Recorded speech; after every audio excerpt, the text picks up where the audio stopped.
शिव का रौद्र रूप है वीरभद्र। यह अवतार तब हुआ था जब ब्रह्मा के पुत्र दक्ष ने यज्ञ का आयोजन किया, लेकिन भगवान शिव को उसमें नहीं बुलाया।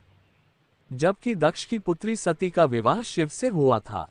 यज्ञ की बात ज्ञात होने पर सती ने भी वहां चलने को कहा, लेकिन शिव ने बिना आमंत्रण के जाने से मना कर दिया। फिर भी सती जिद कर अकेली ही वहां चली गई।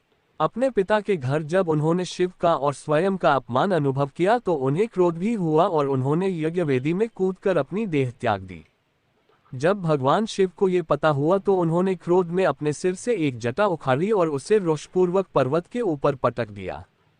उस जटा के पूर्व भाग से महाभयंकर वीरभद्र प्रकट हुए।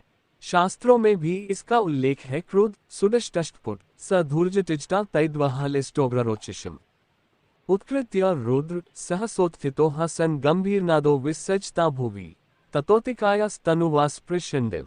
श्रीमद् भागवत 4:5/1 अर्थात सती के प्राण त्यागने से दुख ही भगवान शिव ने उग्र रूप धारण कर क्रोध में अपने होंठ चबाते हुए अपनी एक जटा उखाड़ ली, जो बिजली और आग की लपट के समान दीप्त हो रही थी। सहसा खड़े होकर उन्होंने गंभीर अट्टहास के साथ जटा को पृथ्वी पर पटक दिया। इसी से महाभयंकर वीरभद्र प्रकट हुए।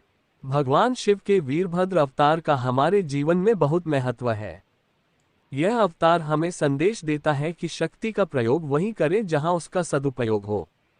वीरों के दो वर्ग होते हैं, भद्र एवं अभद्र वीर।